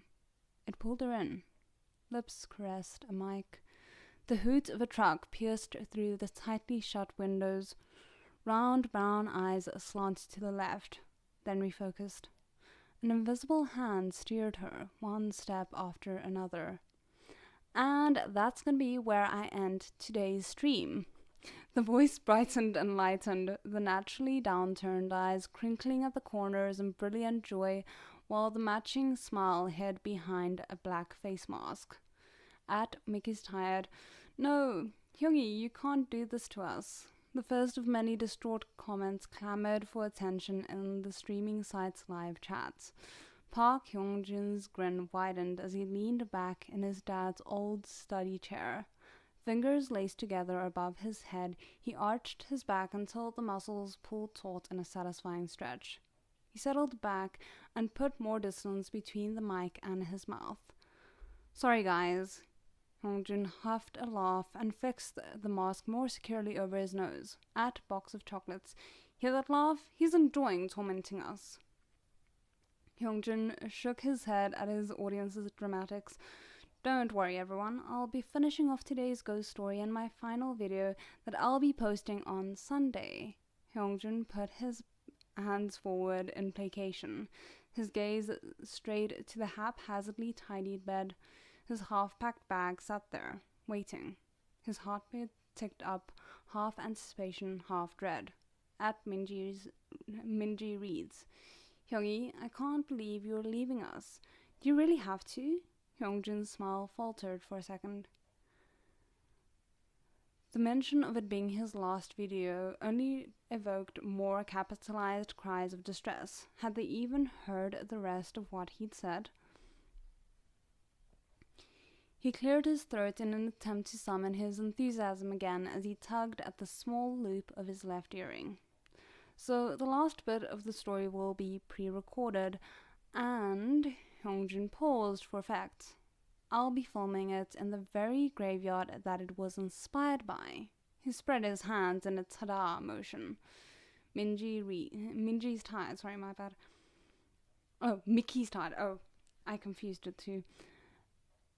Wait, what? Isn't the graveyard where it takes place in Seoul? I thought Hyungi was British. Nope, Korean, born and raised, just spent a few years in England. Hyungjin tried to remain as vague as possible. At Phoenix Queen, "That's gonna be so cool, but stay safe, Hyungi. We don't want you to get sick or kidnapped while you're out there." Hyungjin chuckled nervously, but took the opportunity to change the subject. "It'll be fine. I got the permission, and the security guard at the graveyard is actually really nice." Hyungjin flapped his hand, the sleeve of his oversized sweatshirt smacking him in the face. His cheeks burned. At Phoenix Queen, "What's been your favorite Gwishin story so far?" Favorite ghost story? I'd have to say this one. I remember my mom telling me about it when we first got familiar with the area. It's why I decided to end with it. It felt somehow symbolic. It felt symbolic somehow, though his audience didn't need to know that. At Pineapple Pizza, "What did I miss? I'm new here." "Did you say last stream?" an unfamiliar username commented. At Box of Chocolates, "Imagine only discovering Hyungi's velvety voice now." Hyungjin snorted, then clamped a hand over his mouth as if that would somehow protect the mic from the sound he just made. At Luminous Dreams, "Keep up, Hyungi. Is leaving us to pursue his dreams of being a K-pop idol." Sigh. Hyungjin smiled at the comment from one of his longtime viewers, warmth spreading through him at the sentiment, and made his eyes sting. He gripped the armrest of his chair, the worn leather beneath his fingertips grounded him. "Unfortunately, yes, Hyungjin attempted to joke, but the thickness in his voice gave him away. At Mickey's tide, Hyungi, before you go, will you marry me? Hyungjin's face heated up again, even as the crinkles at the corners of his eyes deepened. No can do. I need to stay single if I ever want to become a famous idol someday. Hyungjin brushed it off in an exaggerated tone just as some comments quoting those exact words popped up in the chat. At Lovely Lavender, an on-location ASMR ghost story. If only Hyungi could take off his mask so we could see him before we go, all would be well with the world. Hyungjin shook his head in fond exasperation at the unashamed hinting. There was no point risking it. WSM Entertainment was always quite generous to allow them access to phones and computers unmonitored. Hyungjin didn't want to lose that privilege, or worse, be kicked out of the company because he had too much of a social media presence. Hyungjin leaned in close to his mic again. He forced his voice to its darkest depths. Batman needs to remain Batman. He leaned away just in time to spare his viewers' ears from another snort laugh that would not be suppressed. Sorry. He squeezed his eyes shut as he buried his face in his hands. But once his face was hidden, the laughter left him. Sadness pressed down on his heart and up his throat. His nose burned. Scree thump. Mrs. Nam's security gate screamed open and slammed shut in rapid succession next door. Hyungjin blinked, jerked away from his sorrow. I'm going to be premiering the video, so I'll be in the live chat when it does go up. But hope you guys enjoyed today, and let's haunt together again next time. Hyungjin hoped the mic hadn't picked up on the wobble in his voice. He leaned further away, like that would help. Hyungjin's cursor rushed to the end livestream button. Different versions of bye filled the chat before the live stream stopped. This feels a little bit, what do they call it? Meta, I guess. Strangely meta. Oh, goodness. Salt trailed from the inner corner of his eye to his mouth. Hyungjin wiped the traces away with his sleeve and stood up. He towed piles of clothes, folded journals and shoes out of the way as he moved around his bed to check his second battery. A bump against his side table sent the lease agreement and the attached new rentals pamphlet fluttering to the ground. Hyungjin picked it up. The apartment in the pictures were cold, colorless, connectionless. His parents had picked this place for him. Not any of those. No. Pulling the staples out of the paper, Hyungjin put the lease agreement aside and crumpled up the pamphlet before tossing it into the bin. Tonight, he'd start with a new journal, and with his packing. The only place he was moving would be to the WSM dorms, when he passed the addition. Pots clanked from the neighboring apartment, clear through the too thin walls. If Miss Nam was already cooking, Hyungjin really was running late. Okay, let's just check how much we have left. Okay, quite a bit. Let me just, while we have the break, check that question, because I don't want to, keep you captive here if you need to be somewhere. So, sorry. Wow, okay, I really scrolled way too far. My bad. Okay, there we go. I do actually have a question. Will you in the future maybe read Dan May Not from Seven Seas? There are many amazing books. Hi! There are many amazing books from other publishers. We are reading an original novel first chapter that was submitted. We've read 2 fan fictions, and we've read 1 other chapter from another original novel. I'm going to be linking all of them in the description after the stream. Currently, this is If Dances Had Spirits, a thing on Archives of Our Own. So to answer your question, I would love to read novels from other publishers. However, Seven Seas is currently the only one that I have access to in South Africa. So if I can get my hands on the novels some other way, I would absolutely love to do it. For example, I know someone or multiple people, I'm not sure, but have wanted me to read Kaleidoscope of Death, the one that Spy Realm was based on, and I would love to do it, but I don't know how to get my hands on it. So yeah, that's. I hope that answers that question. So yeah, let's get going.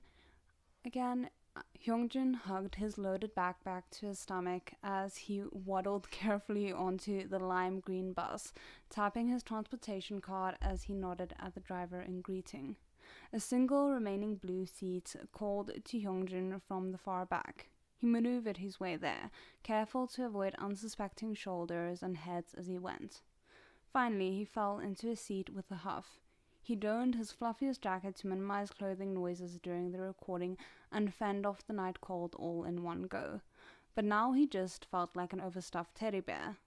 Hyungjin's breath obscured the view of the street outside as he leaned his head against the bus window. Still, he counted his way through the trail of cars. Red, blue, white, silver, mask, mic, webcam, tripod, mic stand. His stomach grumbled. Ah, right. It wouldn't do to accidentally serenade everyone with the sound of his stomach in the middle of the ghost story. It was fine. He had enough time to get something to eat. The door squeaked open. The change from crawl to halt had been so small, Hyungjin couldn't help being surprised that they were next to the bus stop already. A string of people surged into the bus, a mix of office workers and students. He attempted to make himself small as everyone crowded in. Just when it seemed like the bus might burst at the seams, the last person got on. A murmur traveled through the cramped space. A heavily pregnant woman was struggling under the weight of several grocery bags, her eyes dimmed in dismay as the two other women gave her pitying looks from their priority seating at the front. Hyungjin shot up before he could think, hand raised to get the woman's attention. Sungting-nim, you can sit here. A look of relief flitted across the woman's face as she made her way down the aisle. There was an awkward shuffle where Hyungjin's bag and the pregnant woman's stomach competed for the most inconvenient obstacle before Hyungjin managed to help her into her seat, organizing the bags so no fruit would be lost to the bus floor. He teetered for a moment as the bus pulled away. The backpack's weight fought to make him meet the ground. He planted his heels more firmly as he hauled himself into a standing position, and his hand found the handlebar. Hyungjin knew the undignified picture he made as he struggled fully upright. Breathing a sigh of relief, he regained his balance long enough to press the button for the next stop. Hands still gripping the handlebar, Hyungjin could only squat. Could you imagine squatting in the middle of a bus? Oh my word.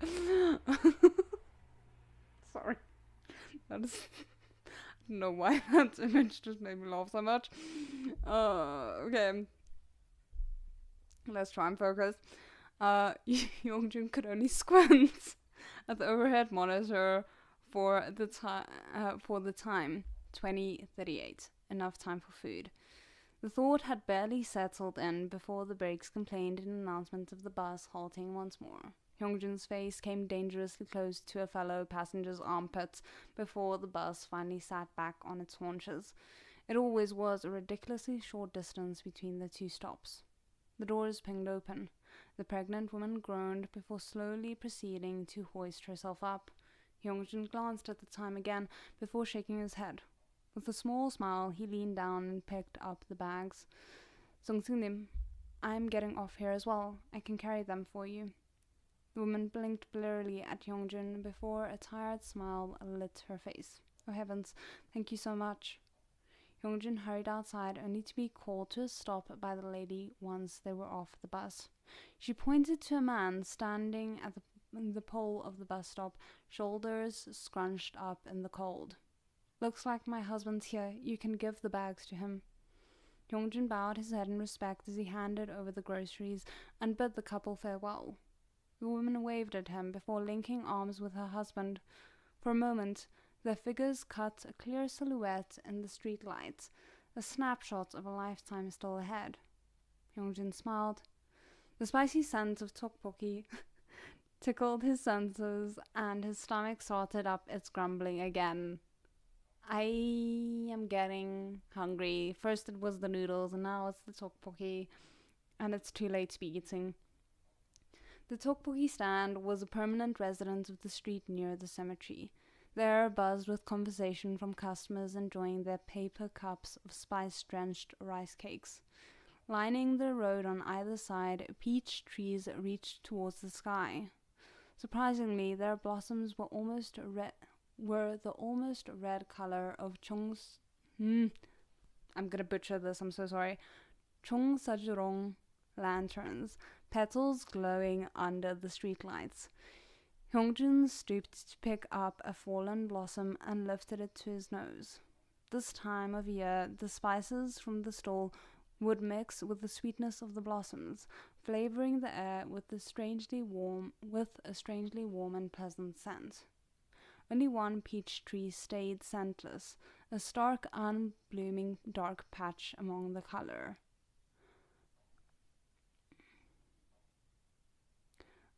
Let's see, just a heads up, Kaleidoscope of Death is going to be released by Allo Comics.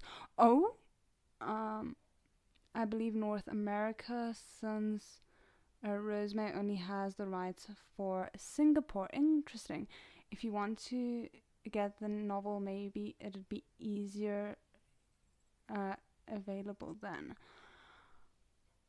I do have someone who visits America on a, not like a regular basis, but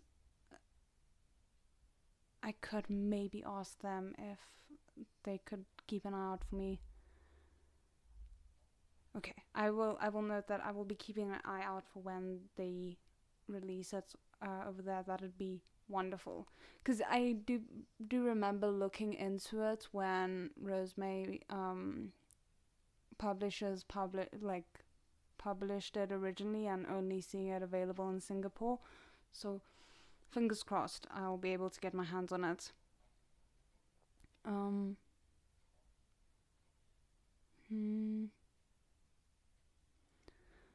Sorry, let's just take that paragraph again. Lining the road on either side, peach trees reach... Oh no, we're not trying that again. I'm not repeating that word. This time of year, the spices from the stall would mix with the sweetness of the blossoms, flavoring the air with a strangely warm and pleasant scent. Only one peach tree stayed scentless, a stark, unblooming dark patch among color.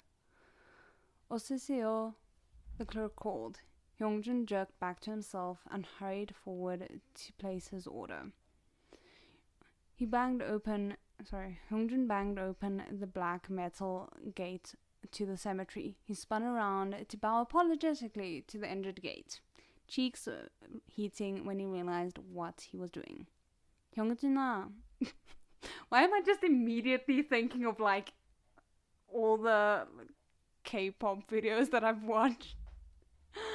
Oh my goodness, sorry, that felt particularly reminiscent of all the... Okay, my bad. Anyway, he peeked over his shoulder. Be careful there, gates have feelings too. Mr. Kim Minho's seasoned face broke out in a friendly smile. His uniform always hung on him like it was used to having more to cling to, and he tugged his security cap up in a habitual manner, like he was trying to see any change to Hyungjin's person since the week prior. Sorry, I'm late, Kim. Oh my word, these words. I'm gonna be butchering it.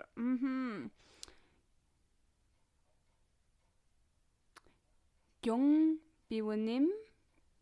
I hope I said that right. Hyungjin's face Sorry I'm late, Kim Gyong-biu-nim. Hyungjin's face still burned. Mr. Kim waved it off and led the way down the flat stone path. The cemetery was empty as usual, since many people these days preferred to use columbariums instead. Unlike some of the bigger cemeteries in Seoul, however, the graves dotting the small one varied in size and grandiosity. Some declared their presence loudly, indicating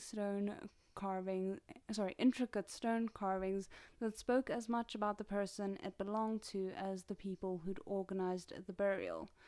Others might have passed for overly large rocks if you didn't look close enough.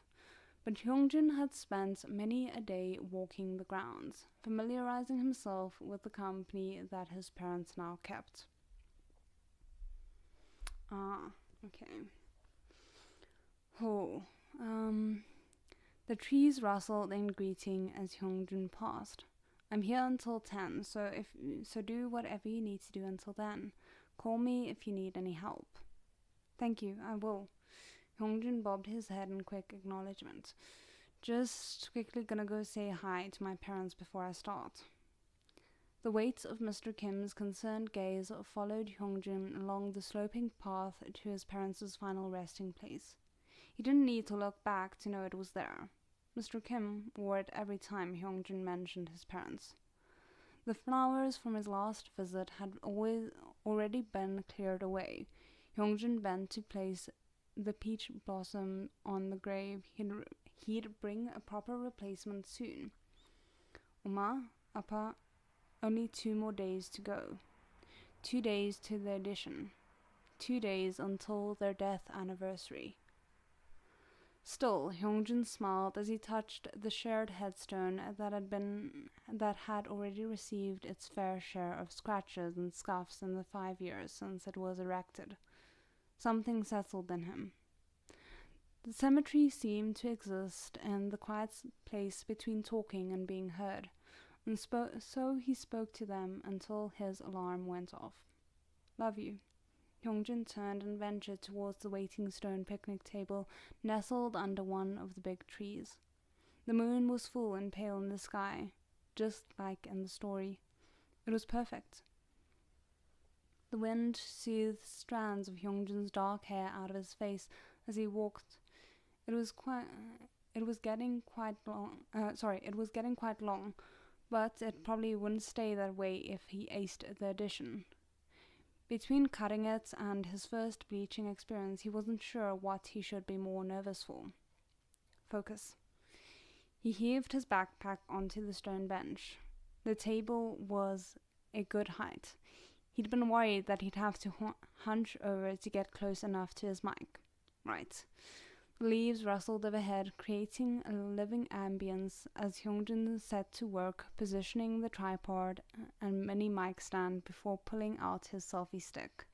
His fingers trembled slightly, making it difficult to fit his phone into the clamp. His hand slipped and it pinched the skin of his thumb, digging at flesh like angry teeth. Hyungjin resisted the urge to shriek, but a small sound like a deflating balloon escaped instead. He blinked down at his thumb where blood now beaded. Cursing, he pulled a plaster from his overly stocked backpack, taking a moment to frown at the smiling face of Peppa Pig that promptly covered the injury. Always be prepared. Humming a song to distract from his throbbing thumb, Hyungjin popped his fluffiest dead cat. I'm glad I know terminology from film because that would be weird otherwise, onto the mic and ran through the sound tests. It was strange to know the recording wouldn't be live. Hyungjin cringed at the thought that he would have to re-watch and edit the footage later. The sound came back clear, the noise from the roads too distant to even make a blip on his audio recording screen. Breathing a silent sigh of relief, he switched on his backup audio, slipped on his face mask, and positioned the small lantern close. Hopefully it would give him some light while adding to the ambience. He hit record. Hello my fellow haunters, and welcome to the special final video I promised you. This is part 2, so if you haven't watched or listened to the first part, I'll link it in the description. As you can see, we're underneath the very tree where Soo-yoon was said to have taken her own life, though no records of it can be found, turning it into an urban legend. Hyungjin slowly panned up the tree and to the area around him, but through the camera lens there were only vague shapes as darkness obscured the place. He quickly turned up the exposure, forcing the night to give up more of its secrets. Before we get started, for anyone who's new here, no, I'm not a vlogger, so if the footage is bad, sorry if the footage is bad, I probably should have practiced this more ahead of time. Hyungjin grimaced as he tugged at his earring. No point worrying about it now. Hyungjin carefully removed the camera from the selfie stick before placing it on the small stand. He sat down, resting his face on his arms and peering at the camera like he was sharing a secret. So, if you enjoy the chaos that is apparently my disorganized ass, please feel free to stick around for the rest of the video, and other than that, let's go. It became easier once he fell back into the familiar phrases and picked up where he left off in the live, almost hearing his mom reciting the story to him as he spoke. She climbed slowly onto the bench, the cold of the stone biting into her bare feet. Hyungjin hunched in on himself, closer to the mic. Her mind resisted with every movement. Her limbs refused direction. Hyungjin's breath fogged his vision. The rope burned her hands as she tied the knot. Her fingers trembled as she slipped it around her neck. Hyungjin swallowed. Her throat moved, but no air escaped. The plea for life never made it past her lips. Unwillingly, she stepped forward, the rope tightening. It pulled. A scream. No, wait, that didn't make sense. Hyungjin blinked. He stared at his backup audio. The spiked sound scrolled off screen as if it had never been there. But it had. Someone had. Hyungjin looked over his shoulder.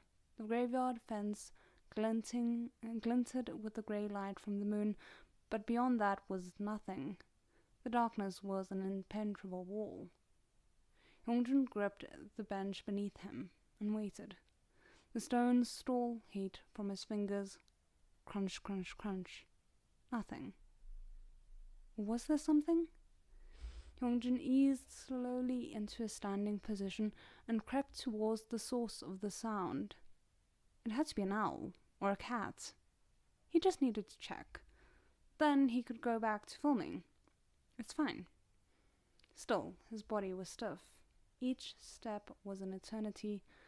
Bushes pushed against the fence, almost hiding it. The street lamp nearby was out. Movement. Hyungjin squinted. The small body was pressed tightly into the shadowy corner between the bush and the fence. A child? They shook as much as the leaves surrounding them. But what had scared them? The road was empty and the air quiet. A shudder worked through Hyungjin's body. He pushed it aside.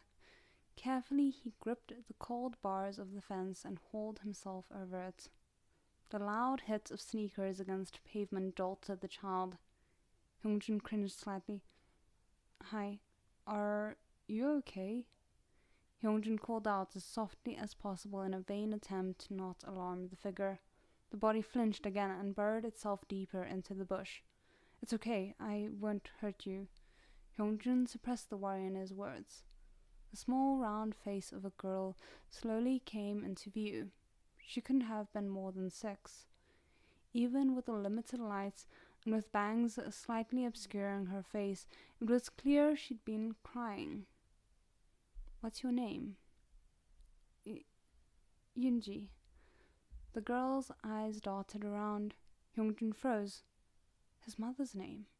He swallowed. I'm Hyungjin. Where is it? Hyungjin blinked. It? Any hope of her simply being lost extinguished itself. Where's what?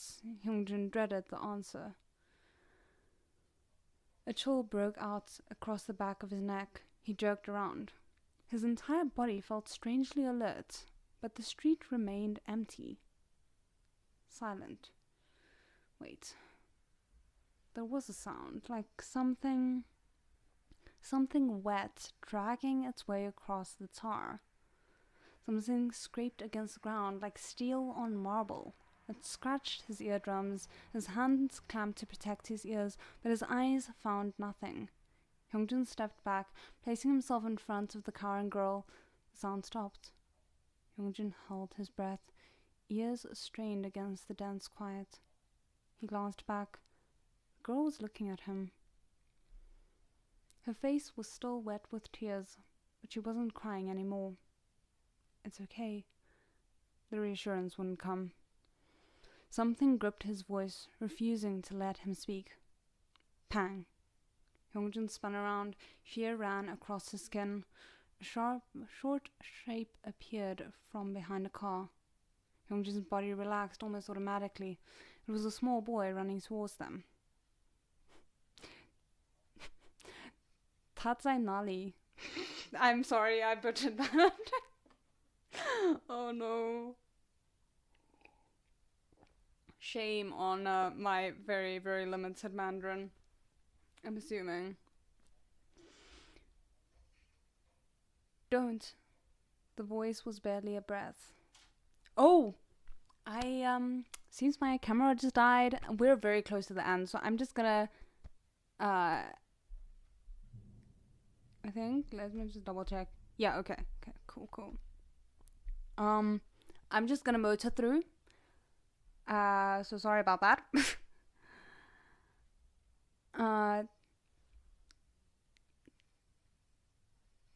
Tatsai Nali. Don't. The voice was barely a breath, but it carried in the suffocating silence. The girl. Yunji. Hyunjin blinked and glanced back at her in surprise. You're Chinese? No. Her voice trembled. I don't know him. The boy drew closer. Light from the moon highlighted the grey tinge of his skin. Dread sank Hyunjin's stomach to his feet. His heart clawed up his throat. The boy's eyes were shadowed. No, empty sockets. Ugh. Hyunjin gasped, but no air entered his lungs. Nikanda wa, the boy said. There was a strange drone to his voice, like 100 bees had collected in his throat. This couldn't be real. Then he heard it. Music. Ten, ten, ten. Okay, that is the end. Let me remove my frozen self from here. Oh, I'm just black. Okay. So sorry to leave you guys in the dark with that last bit, but yeah, that is the end of the live stream. If you guys have any questions, like, you can quickly drop them if there's any more. I can maybe change the camera battery while I wait to see if there is any more questions. Just so we're not sat here in the dark. So give me 2 seconds.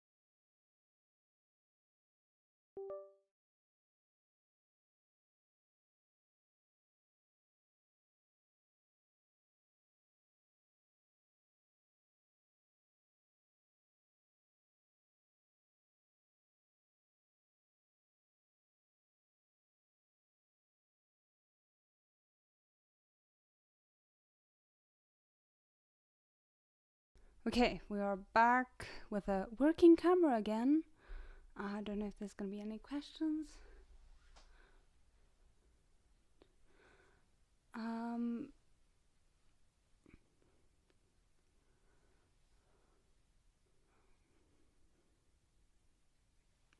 Okay, let's see. I'm not sure. Are you reading QJJ? I think you would love that book. It's pretty long though. I was not aware that Spiral was based on Kaleidoscope of Death. Really? That's so cool. That you didn't know about that connection. Might give it a try then. It's, from what I've heard, like, I don't have any spoilers for Kaleidoscope of Death. I'm still gonna be going in relatively blind. But from what I've heard, it's really good considering how much they changed. So I heard that it's quite different, but a lot of the novel readers still enjoyed it. And I have to say, I think the chemistry between the two male leads was excellent.